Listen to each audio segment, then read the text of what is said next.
Olá, esta é a 11ª aula do curso Tópicos em Filosofia Política, uma introdução crítica ao neoliberalismo. Na aula de hoje, vamos analisar as interpretações do neoliberalismo realmente existente, que o compreendem como um discurso de legitimação centrado em uma artimanha capaz de disfarçar um programa político de reforma social em teoria científica, mais precisamente, no discurso teórico da economia neoclássica.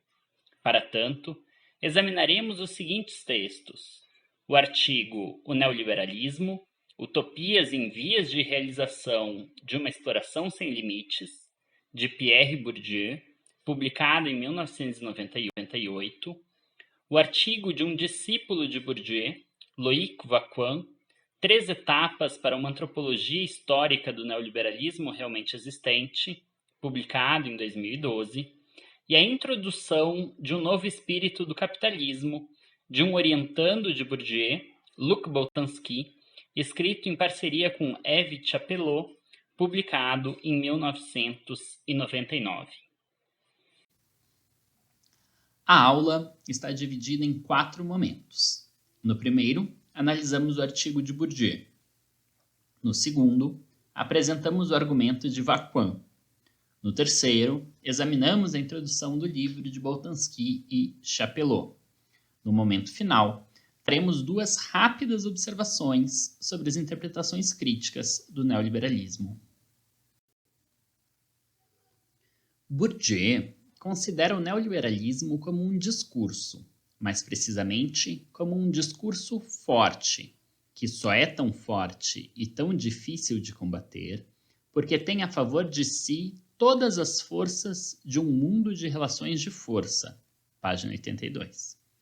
Este discurso faz uso de uma teoria econômica, uma espécie de, nas palavras dele, pura ficção matemática fundada, desde a origem, numa formidável abstração, na página 81, mas que se apresenta como, também nas palavras dele, a descrição científica do real. Trata-se de um discurso utópico, a utopia neoliberal de um mercado puro e perfeito, mas que está em vias de se realizar, em parte por conta de sua astúcia, apresentar-se como um discurso científico, em vez de como programa político. Assim, propostas de transformação da sociedade que interessam a alguns grupos, as classes dominantes, em detrimento do interesse de outros, ganham ares de inevitabilidade.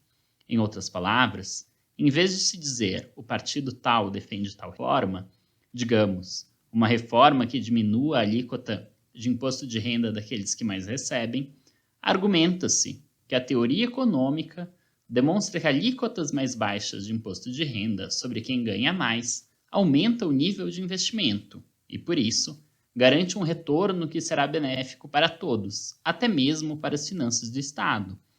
Mas isto tudo a partir de modelos matemáticos abstratos que desconsideram inúmeras variáveis e que dificilmente se verificam depois da instituição destas reformas. Em resumo, um programa político se disfarça de teoria científica. Mais especificamente, um programa favorável aos mais abastados ganha chancela da teoria neoclássica. Assim, diz Bourdieu, em nome desse programa científico de conhecimento convertido em programa político de ação, cumpre-se um imenso trabalho político, renegado, pois, aparentemente puramente negativo, que visa criar as condições de realização e de funcionamento da teoria, um programa de destruição metódica dos coletivos, a economia neoclássica querendo lidar apenas com indivíduos, mesmo quando se trata de empresas, sindicatos ou famílias. Este programa político se realiza por meio do enfraquecimento ou mesmo da destruição das instituições políticas capazes de resistência a esta imposição de um mercado puro. Em suas palavras, o movimento que se tornou possível pela política de desregulamentação financeira em direção à utopia neoliberal de um mercado puro e perfeito se realiza através da ação transformadora e devemos dizer destruidora, de todas as medidas políticas, das quais a mais recente é o Acordo Multilateral sobre o Investimento, destinado a proteger contra os Estados nacionais as empresas estrangeiras e seus investimentos, colocando em risco todas as estruturas coletivas capazes de resistirem ao mercado puro, nação cujo espaço de manobra não para de diminuir, grupos de trabalho, com, por exemplo, a individualização dos salários e das carreiras, em função das competências individuais, e a resultante atomização dos trabalhadores, coletivos de defesa dos direitos dos trabalhadores, sindicatos, associações, cooperativas, até a família, que através da constituição de mercados por classes de idade, perde uma parte do seu controle sobre o consumo. Mas o neoliberalismo não opera apenas por meio deste enfraquecimento das organizações coletivas capazes de frear a acumulação de capital, a criação de novos mercados e a desregulamentação dos antigos.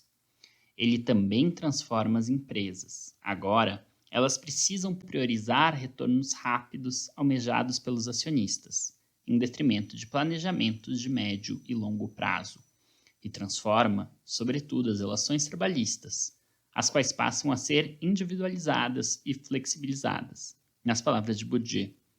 As próprias empresas, defrontando-se com tal ameaça permanente, devem se ajustar de modo cada vez mais rápido às exigências dos mercados, e devem fazê-lo sob pena de perder, como se diz, a confiança dos mercados, e com isso, o apoio dos acionistas. Esses últimos, preocupados em obter uma rentabilidade a curto prazo, são cada vez mais capazes de impor suas vontades aos gerentes, managers, de fixar-lhes normas através das diretorias financeiras e de orientar suas políticas em matéria de contratação, emprego e salário. Assim se instaura o reino absoluto da flexibilidade, com os recrutamentos por intermédio de contratos de duração determinada, ou as interinidades e os planos sociais de treinamento, e a instauração, no próprio seio da empresa, da concorrência entre filiais autônomas, equipes obrigadas à polivalência, e, enfim, entre indivíduos, através da individualização da relação salarial, fixação de objetivos individuais, prática de entrevistas individuais de avaliação, altas individualizadas dos salários, ou atribuição de promoções em função da competência e do mérito individuais, carreiras individualizadas, estratégias de responsabilização, tendendo a garantir a autoexploração de certos quadros que, sendo simples assalariados sob forte dependência hierárquica, são ao mesmo tempo considerados responsáveis por suas vendas, seus produtos, sua sucursal, loja, etc. A maneira dos por conta própria, exigência do autocontrole, que estende o envolvimento dos assalariados, segundo as técnicas da gerência participativa, do management participativo, bem além das atribuições características dos gerentes. Eis algumas técnicas de submissão racional que, ao exigir o sobreinvestimento no trabalho, e não apenas nos postos de responsabilidade, e o trabalho de urgência, concorrem para enfraquecer ou abolir as referências e as solidariedades coletivas. Mas esta correlação de forças tão favorável ao discurso forte neoliberal só é possível por causa da violência estrutural do desemprego, pela existência de um exército de desempregados a ameaçar os trabalhadores, com uma espécie de lema: se não queres o emprego, há quem queira, então peça demissão, que outros trabalharão no seu lugar.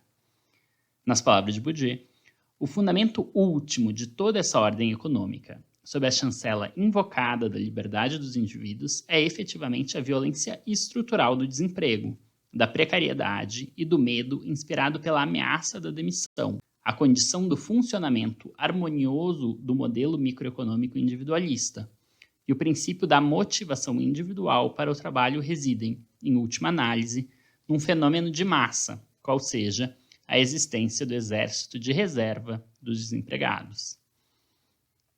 As consequências dessas reformas, contudo, geram sofrimentos sem fim. Entretanto, o mundo é o que é, com os efeitos imediatamente visíveis do funcionamento da grande utopia neoliberal, não só a miséria e o sofrimento de uma fração cada vez maior das sociedades mais avançadas economicamente, o agravamento extraordinário das diferenças entre as rendas, o desaparecimento progressivo dos universos autônomos da produção cultural, cinema, edição, etc., e, portanto, a longo prazo, dos próprios produtos culturais, em virtude da intrusão crescente das considerações comerciais, mas também e, sobretudo, pela destruição de todas as instâncias coletivas capazes de resistir aos efeitos da máquina infernal, entre as quais o Estado está em primeiro lugar, depositário de todos os valores universais associados à ideia de público, e a imposição, por toda parte, nas altas esferas da economia e do Estado, ou no seio das empresas, dessa espécie de darwinismo moral que, com o culto do vencedor, formado em matemáticas superiores e no chute sem rigor, instaura a luta de todos contra todos e o cinismo como norma de todas as práticas. Esta indignação de Bourdieu foi teorizada de modo mais sistemático e pormenorizado por seus discípulos, alunos e orientandos. Duas das abordagens merecem destaque aqui. Em primeiro lugar, a de Loïc Vacuin, professor de Sociologia da Universidade da Califórnia. Para Vacuin, há duas concepções predominantes acerca do neoliberalismo. A hegemônica, neoclássica ou neomarxista, compreende o neoliberalismo como domínio de mercado. Em oposição a ela, surge uma proposta Foucaultiana, centrada na noção de governamentalidade. Vacuin considera que ambas as concepções têm seus méritos, mas também os seus problemas. E, por conta disso, vai propor uma via média, uma terceira concepção do que é o neoliberalismo, baseada em uma apropriação do conceito de campo burocrático de Bourdieu. Assim, sobre as concepções predominantes de neoliberalismo, Vacuin afirma: eu a vejo como polarizada entre uma concepção econômica hegemônica, ancorada em variantes neoclássicas marxistas de domínio de mercado, por um lado, e uma abordagem insurgente, alimentada por derivações frouxas da noção Foucaultiana de governamentalidade, pelo outro. Estas duas concepções produziram agendas de pesquisa ricas e produtivas, mas que apresentam defeitos opostos. Enquanto uma é excessivamente restrita, despojada de instituições e beira o apologético ao tomar o discurso do neoliberalismo em seu valor nominal, a outra é excessivamente ampla e promíscua, superpovoada por uma proliferação de instituições, todas aparentemente infectadas pelo vírus neoliberal, e descamba para um solipsismo crítico.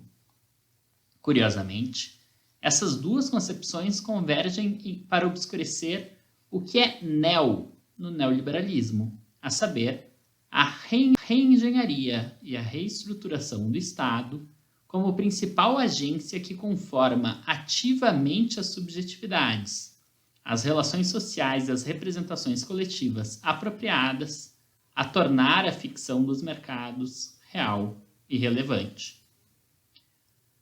A proposta consiste em ver o neoliberalismo como um aparelhamento do Estado que busca configurar a cidadania a partir de mecanismos de mercado. Tal como em Bourdieu, o neoliberalismo é visto sobretudo como um projeto político de transformação ou reengenharia do Estado. Esse núcleo consiste numa articulação entre Estado, mercado e cidadania, que aparelha o primeiro para impor a marca do segundo à terceira. São essas três instituições que devem ser consideradas no nosso âmbito analítico.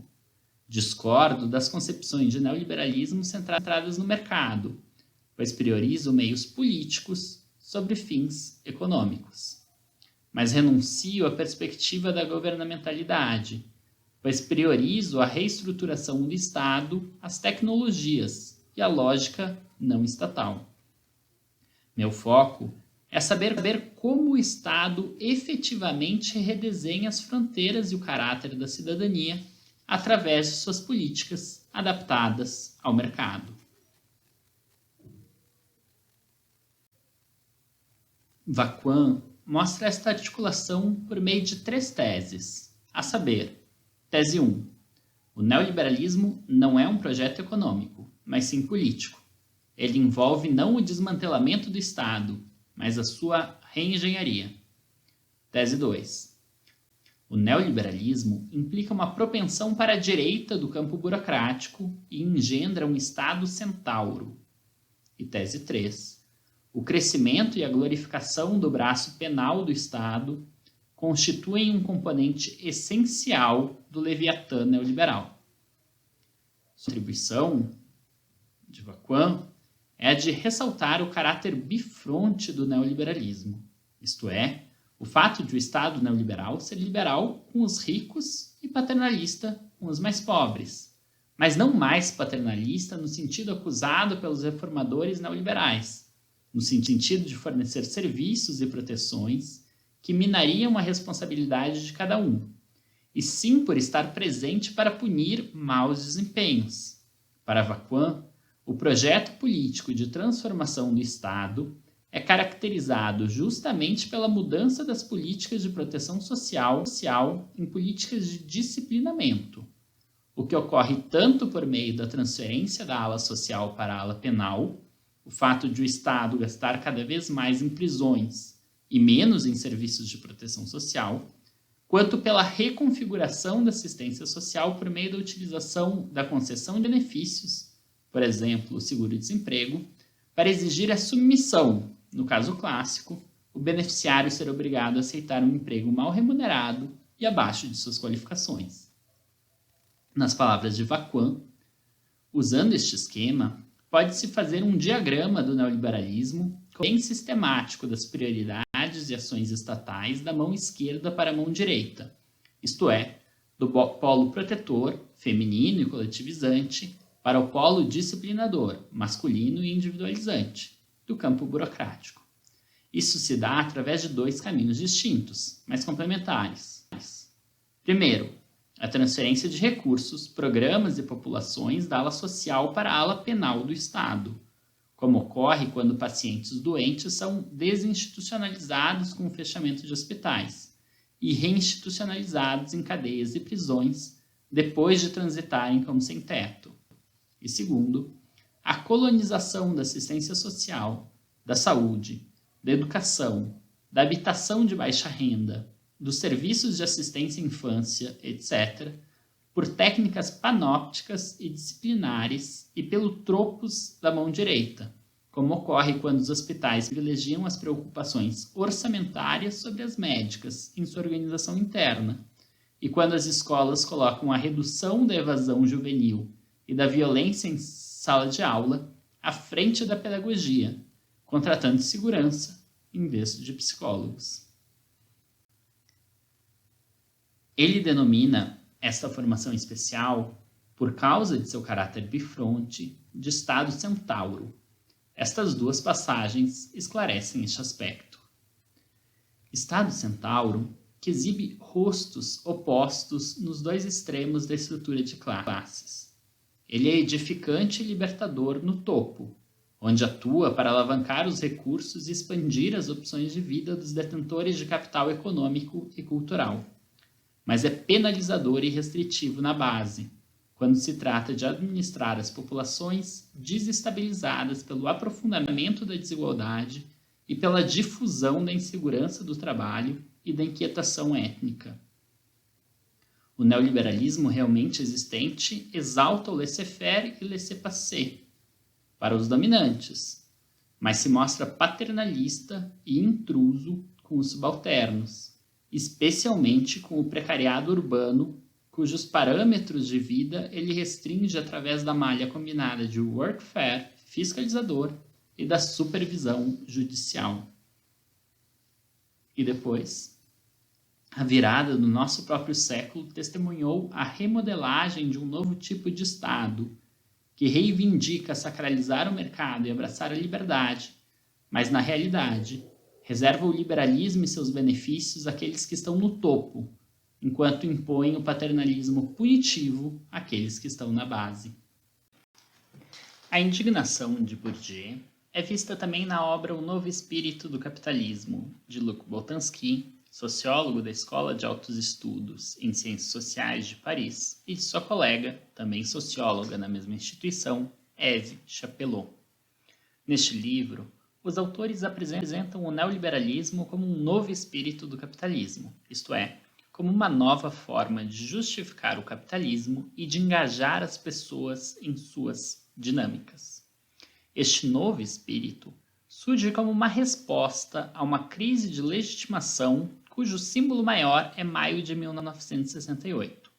Uma crise que conjugou tanto a crítica artística, de acordo com a qual a forma de vida existente no capitalismo é inautêntica, uma vez que perdeu o sentido de beleza e de grandeza, quanto a crítica social, que acusa o capitalismo de ser injusto, explorador e opressivo. A resposta neoliberal consistiu em se apropriar de parte destas críticas, mas uma apropriação que modera suas reivindicações mais radicais e desvia o foco de suas acusações.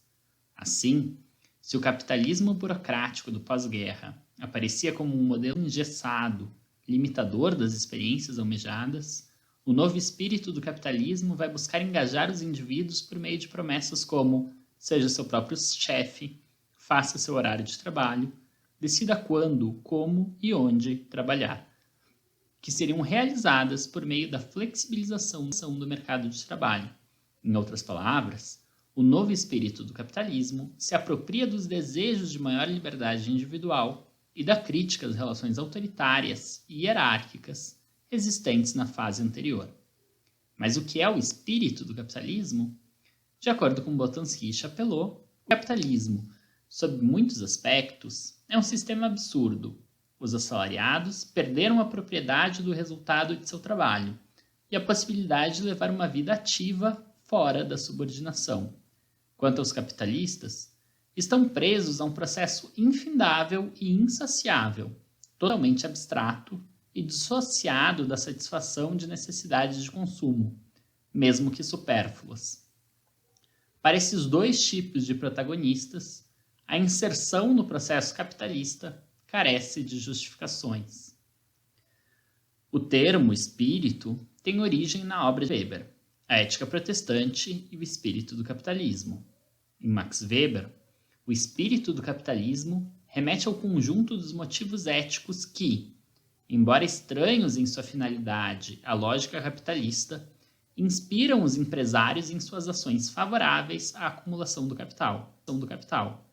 Segundo Max Weber, foi com a reforma que se impôs a crença de que o dever é cumprido em primeiro lugar pelo exercício de um ofício no mundo, nas atividades temporais, em oposição à vida religiosa fora do mundo, privilegiada pelo ethos católico. Boltanski e Chapelot definem o espírito da seguinte forma: o espírito do capitalismo é justamente o conjunto de crenças associadas à ordem capitalista que contribuem para justificar e sustentar esta ordem, legitimando os modos de ação e as disposições coerentes com ela. Essas justificações, sejam elas gerais ou práticas, locais ou globais, expressas em termos de virtude ou em termos de justiça, dão respaldo ao cumprimento de tarefas mais ou menos penosas e, de modo mais geral, a adesão a um estilo de vida em sentido favorável à ordem capitalista. Neste caso, pode-se falar de ideologia dominante, contanto que se renuncie a ver nela apenas um subterfúgio dos dominadores para garantir o consentimento dos dominados, e que se reconheça que a maioria dos participantes do processo, tanto os fortes como os fracos, apoia-se nos mesmos esquemas para representar o funcionamento, as vantagens e as servidões da ordem na qual estão mergulhados. De acordo com eles, o capitalismo não conseguiria persistir na ausência de um espírito. Assim, a persistência do capitalismo como modo de coordenação dos atos e como mundo vivenciado não pode ser entendida sem a consideração das ideologias que, justificando e conferindo-lhe sentido, contribuem para suscitar a boa vontade daqueles sobre os quais ele repousa, para obter seu engajamento, inclusive quando, como ocorre nos países desenvolvidos, a ordem na qual eles estão inseridos parece basear-se quase totalmente em dispositivos que lhes são congruentes. Eles argumentam que houveram 3 espíritos ao longo do capitalismo. O primeiro trata do burguês empreendedor do século XIX. O segundo, do capitalismo organizado que vigorou entre os anos 30 e 60. E o terceiro ainda não está plenamente formado. O primeiro espírito do capitalismo, associado, como se viu, à figura do burguês, estava sintonizado com as formas do capitalismo essencialmente familiar, de uma época em que o gigantismo ainda não era buscado, salvo em raríssimos casos. Os proprietários e patrões eram conhecidos pessoalmente por seus empregados. O destino e a vida da empresa estavam fortemente associados aos destinos de uma família. Por sua vez, o segundo espírito, que se organiza em torno da figura central do diretor, ou dirigente assalariado, e dos executivos, está ligado a um capitalismo de empresas já bastante considerável, para que seu elemento central seja a burocratização e a utilização de um quadro de supervisores cada vez mais qualificados por diploma universitário. Mas só algumas delas, a minoria, podem ser qualificadas como multinacionais. O quadro de acionistas tornou-se mais anônimo, enquanto numerosas empresas se desvincularam do nome e do destino de determinada família. O terceiro espírito deverá ser isomorfo a um capitalismo globalizado, que põe em prática novas tecnologias, apenas para citar os 2 aspectos mais frequentemente mencionados na qualificação do capitalismo de hoje. Boltanski e Chapelot enfatizam este caráter ainda em aberto do novo espírito do capitalismo, mas notam que a propriedade de acionários, vinculada a um discurso de nova gestão empresarial, assim como a mercados globais, são alguns de seus principais aspectos. Para encerrar a aula, gostaríamos de destacar algumas considerações sobre as 3 interpretações. 2 breves considerações. Em primeiro lugar, cabe notar que existem outras interpretações críticas que não se enquadram em nenhuma dessas 3 matrizes, a marxista, a Foucaultiana e a bourdieusiana. Daniel Pereira Andrade, em um artigo de 2019, por exemplo, analisa, para além dessas 3 matrizes, também interpretações que ele denomina de weberianas, outras de pós-colonialistas, outras ainda de hibridismo governamental e, por fim, as neorregulacionistas. Uma segunda observação é que nós tentamos, ao longo dessas 3 aulas, contrastar 3 formas, 3 maneiras de compreender e criticar o neoliberalismo, e para isso destacamos aquilo que as diferencia. Relembrando, o fato de os marxistas pensarem o neoliberalismo como uma tática da classe dominante para reforçar seu poder, os Foucaultianos como uma racionalidade caracterizada pela extensão da competição, que deixa de ser uma conduta típica apenas das relações mercantis para se tornar a forma geral de conduta. Os bourdieusianos como um projeto político disfarçado de teoria científica, tanto como um discurso de engajamento, quanto como uma transformação do Estado. Porém, é preciso notar que há muitos pontos em contato entre essas leituras, e que muitas vezes elas são complementares. Por exemplo, as teorias de Pierre Dardot e Christian Laval, assim como a de Wendy Brown, foram considerados, por nós, como representantes da vertente Foucaultiana, mas todos eles são bastante simpáticos à obra de Marx e veem suas próprias teorias como uma abordagem que mescla elementos marxistas e Foucaultianos. As referências utilizadas na preparação desta aula foram as seguintes.